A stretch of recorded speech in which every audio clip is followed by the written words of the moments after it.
warning. This is going to be a long video, but I want to get that disclaimer out right now. But I need you to tag Detta, our brother Detta that's been talking to us about Leviathan. He needs to see this video. This video that I'm getting ready to show y'all has his content in this video. Now, Divine has been on me about continuing my journey with the Southern Ocean Gate that they've been talking about for a long time. I've been talking about Leviathan, but I've been talking about Leviathan in code because I already know what these platforms will do when you talk about that primordial, that primordial energy, right? So I gave this long spiel about Leviathan in private with the collective inside of a Quantum Kingdom. And I gave them some very detailed information that they can run with, that they can share, do whatever they want to do with it about this whole thing about Leviathan come 2026. And I got that transmission out of the way. I couldn't rest. Divine was telling me to go and look it up. I come and find out that there's a movie getting ready to come out. They did a movie about 13 years ago, I want to say. There was one about 13 years ago. They did another one about 7 years ago. And they got another one coming out in 2026. But what I want to talk to you about is this video I'm getting ready to show you about Leviathan. All the information that I spoke upon with the transmission is in this video. Not only that, now our brother Detta has done his due diligence and they keep banning him from these platforms about Leviathan. But they have the audacity to have his work in this documentary, family. I needed to see it because I need for him to see it. I didn't know why I was being drawn this rising to continue the journey about Leviathan and to keep talking in the code. I needed to see this for him because they've been on him. They've been on him. I've been following this brother for years. And, man, he's done so much amazing work till they have the audacity to have this brother's work in their documentary about Leviathan. Some of the same things that he have been educating us on is in this documentary. Y'all, when you see this 20-some minute documentary, I'm just going to put it here. But y'all got to see this. My spirit is so plex about it. I want to, y'all know what I'm talking about, right? Because how dare them take the work of our brother and then put it in the documentary. Y'all got to see it. Like that. My dragon is on fire right now for this brother because I'm sitting here like, no, why y'all, well, I know why they chose to show it to me because we do some of the same work. I know why they chose me. I quietly do this. We got to keep our brother covered because they taking his wisdom and putting it in these. I hope his wisdom ain't in the movies. I hope it is, because we gonna get them. But I hope they was respectful enough not to take it that far. Y'all, check this out. So when you go and look at his work in this video, it is in around the 10-minute and 31-second mark. That's where y'all gonna see his work. Y'all gonna see his work inside this documentary. And they wouldn't even give him the credit of his name. They just said some social media. But it's that we know it's him. We know it's his work. Nobody is out there doing that work like he's doing that work. It's his work, family. Y'all check this out. It's one of the oldest and most terrifying creatures ever mentioned in human history.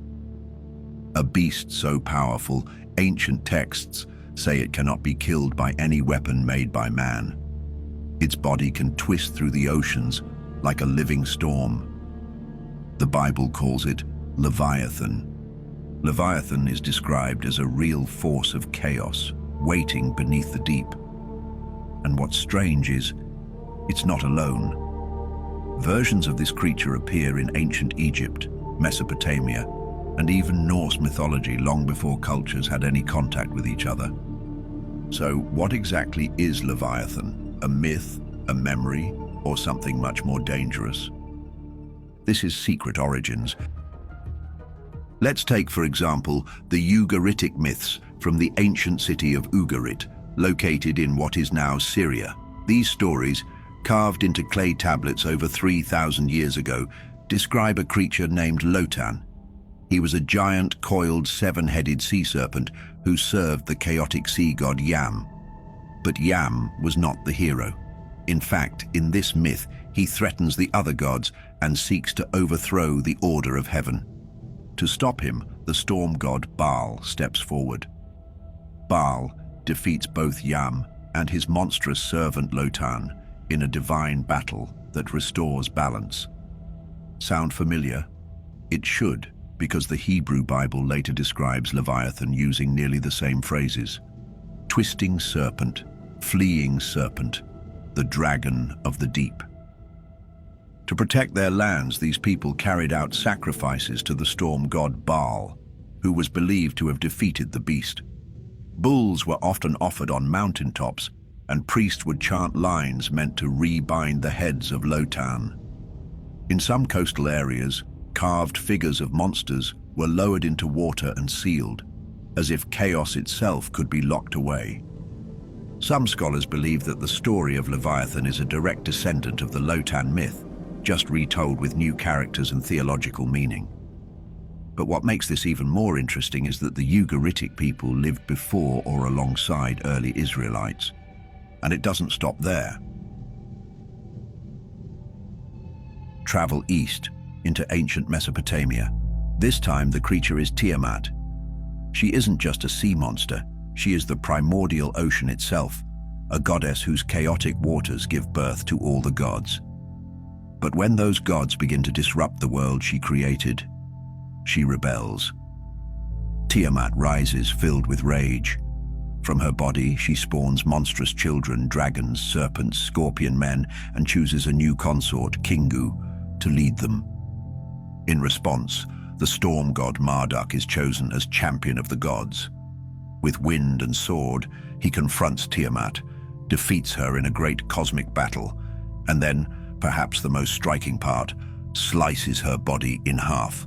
From one half, he fashions the heavens, from the other, the earth.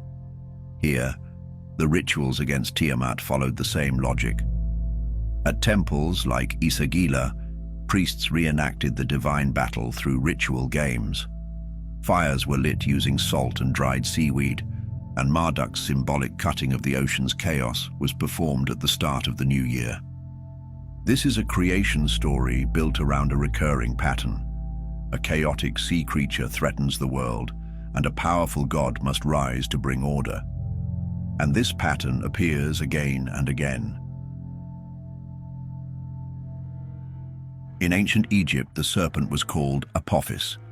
Each night, as the sun god Ra sails through the underworld, Apophis attacks, trying to swallow the sun and plunge the world into darkness.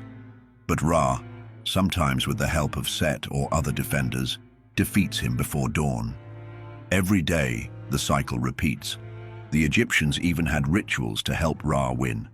Priests would make wax models of Apophis, stab them, burn them, and chant special spells, just to ensure that the serpent stayed defeated for one more night. Now let's head north into Scandinavia. The Norse believed that deep beneath the seas of Midgard lived a serpent so massive it encircled the entire world.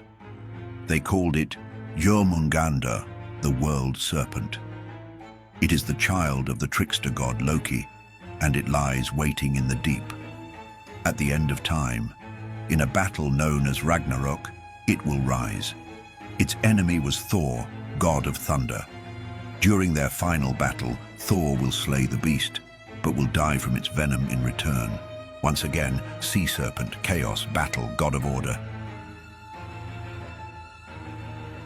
This repeating pattern across civilizations has fascinated scholars for generations. Known as the chaos kampf or chaos struggle, it's a mythological structure that seems to exist in cultures that never met, never traded stories, and never shared borders. The Sumerians had it, the Canaanites, the Babylonians, the Hebrews, the Egyptians, the Norse.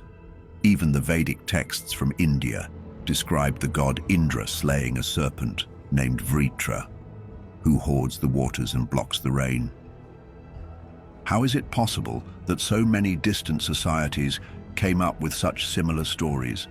Is this simply a shared psychological metaphor for nature versus civilization, or is it something else? Some researchers have asked a more daring question.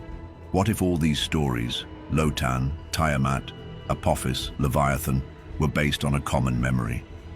A memory of something real, a creature from the ancient world so fearsome, so unstoppable, that it imprinted itself onto the myths of every civilization it touched. Of course, many people think these stories are just myths. However, I told you that recent deep-sea exploration has discovered massive underwater caverns, vast pitch-black spaces beneath the seafloor that eerily match ancient descriptions of Leviathan's domain. In both the Mediterranean and Pacific, researchers using sonar and remote-operated vehicles have mapped hollow chambers far below the ocean's surface, some so wide and deep that light has never touched their walls. Their scale and structure are reminiscent of descriptions found in ancient religious texts and mythologies, where Leviathan is said to dwell in the depths, in the abyss, or beneath the foundations of the sea. In 1997, NOAA, the US National Oceanic and Atmospheric Administration, recorded something unusual. Deep in the South Pacific Ocean, hydrophones picked up a powerful sound. It was ultra-low, wide-ranging, and absolutely massive. Scientists named it the bloop.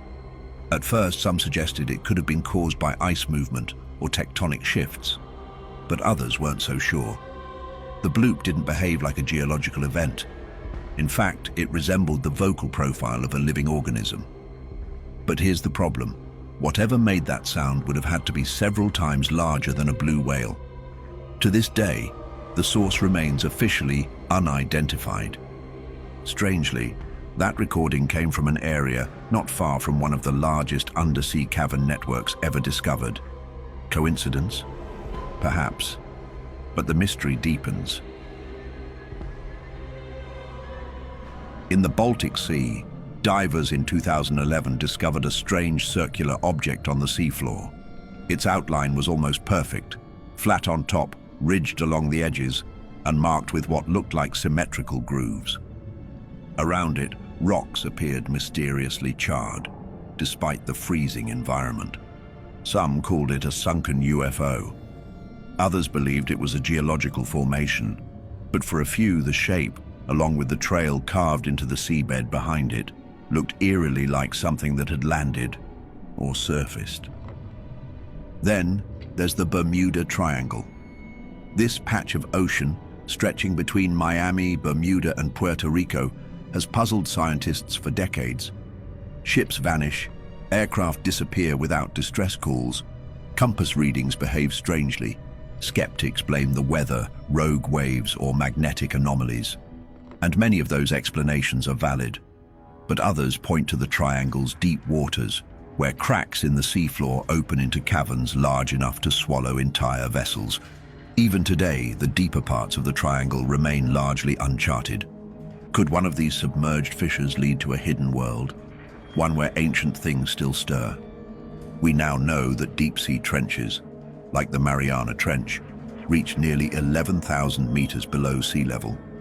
There, the pressure is immense, and the darkness absolute. And yet, even there, life thrives. Transparent creatures, glowing fish, and unknown species adapted to a world we've barely begun to study. Scientists estimate that over 90% of the ocean remains unexplored. That's more than 2/3 of our planet's surface. The truth is, we've mapped the surface of Mars better than we've mapped the bottom of our own oceans.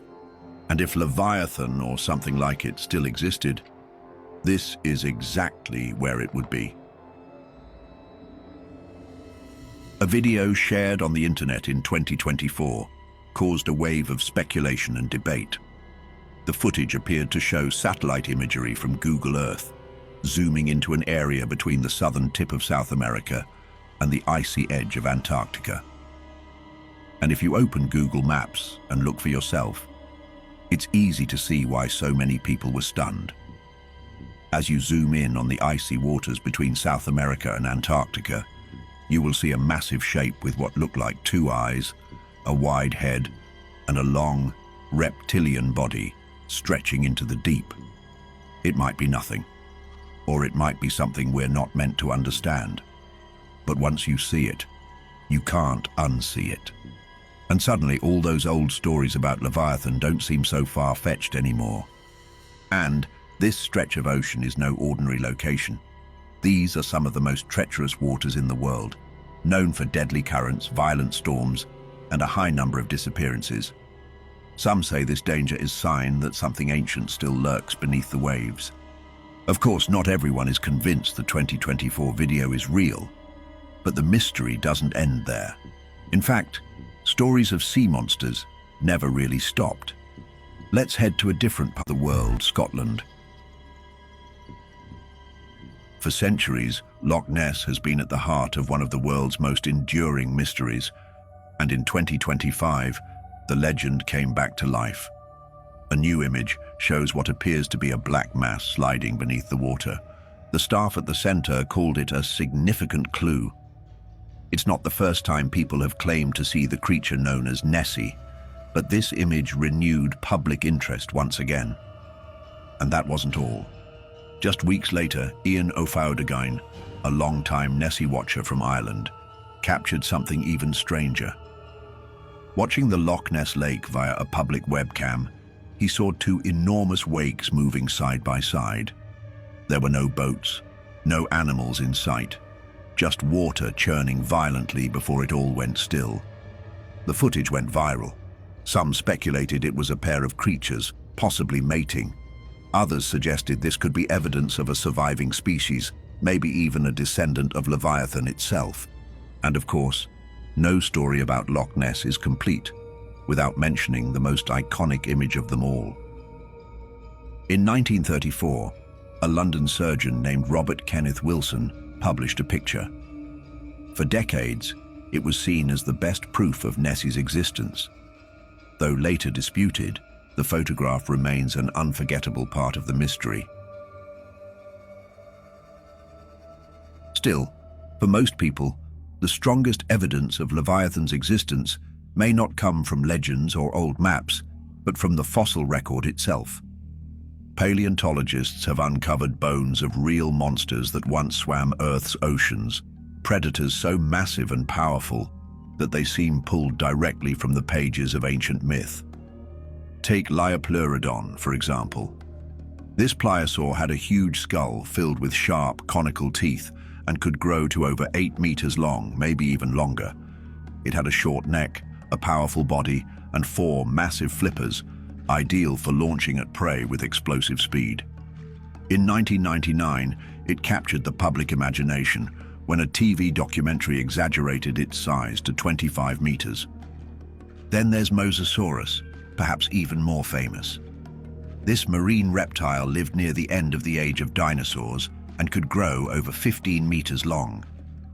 With its long tail, massive jaws, and double-hinged skull, Mosasaurus was a true apex predator of the ancient seas.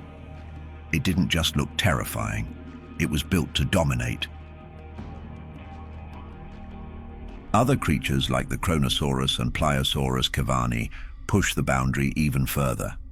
Some of these pliosaurids had skulls over 2 meters long, suggesting total body lengths over 10 or even 12 meters. Their teeth were made for crushing bones, and fossil evidence indicates they may have even hunted other marine reptiles. In 2023, a nearly complete pliosaur skull was unearthed on the coast of England, so perfectly preserved that paleontologists called it one of the most important finds of its kind. And it's not just in Europe. Massive fossils have been found in Norway, Australia, and Mexico, suggesting these predators ruled oceans around the world. Many scientists now believe that early humans coexisted with Ice Age megafauna. People would have seen mammoths, saber-toothed cats, and giant marine animals like the Basilosaurus, an ancient whale that grew over 18 meters long and had rows of sharp, conical teeth. Or Leviathan melvillei, another prehistoric whale discovered in Peru, which had teeth longer than a human hand and likely hunted other whales. If humans did witness these creatures, even from a distance, it's not hard to imagine how the stories began. A massive silhouette in the ocean, a carcass washed ashore after a storm, or bones uncovered in a cave could all become the foundation for legends passed down orally for generations. Over time, facts blur with fear, and beasts become symbols. That's why some researchers suggest that Leviathan might not have been invented, but remembered. Perhaps what ancient scribes recorded in sacred texts were exaggerated echoes of real creatures seen by early seafarers or shoreline communities. What they couldn't explain, they turned into warning. And what they feared, they gave a name: Leviathan. Still, if we return to the Bible, we find something chilling. Isaiah may not have been warning us about one yet to come. And that's exactly what many people today are afraid of. In the book of Isaiah, chapter 27, verse 1, the prophet writes, "In that day the Lord, with his hard and great and strong sword, will punish Leviathan the fleeing serpent, Leviathan the twisting serpent, and he will slay the dragon in the sea." This is a prophecy. The verse points toward a future event, one that will happen in that day, a phrase often associated with the biblical end times. According to the passage, Leviathan is not just a creature of chaos, but one that will rise again before being destroyed by divine power. For that to happen, Leviathan must first return. This same theme appears again, centuries later, in the book of Revelation. In chapter 13, a great beast rises from the sea. It has 7 heads, horns, and blasphemous names written across it. Many theologians and scholars believe this sea beast is symbolically tied to Satan himself. But its physical description echoes something much older, the twisting, coiled Leviathan from the Hebrew scriptures. And in Revelation 12, another dragon appears, waging war against heaven. It is cast into the sea. Some interpretations connect this dragon with the one Isaiah mentions, suggesting that Leviathan is not merely a creature of legend, but part of the ultimate battle between good and evil, chaos and order. What makes these prophecies even more unsettling is that many people believe we are already seeing the signs foretold in Scripture. Rivers are drying. The Euphrates, a river with deep biblical significance, is shrinking faster than ever. In some areas, mysterious sinkholes and caves have appeared as the water disappears, leading to speculation about what lies hidden beneath. Some have even claimed that voices or groans have been heard in these places, though these reports remain unverified. At the same time, across the world, bodies of water have been reported turning red, caused by algae blooms, pollution, or chemical reactions. But to believers, it looks like something else. The waters turning to blood, just as described in biblical prophecy. Add to this the increasingly strange behavior of ocean creatures, like deep-sea fish washing up in unusual numbers, or whales stranding themselves in herds, and a disturbing pattern begins to take shape. Could something be stirring in the deep? There are even more speculative theories. Some researchers, blending biblical language with scientific curiosity, have suggested that the moon, specifically its gravitational cycles, might have the power to disturb whatever lies at the ocean floor. Just like the moon creates tides, could it trigger something ancient beneath the seabed?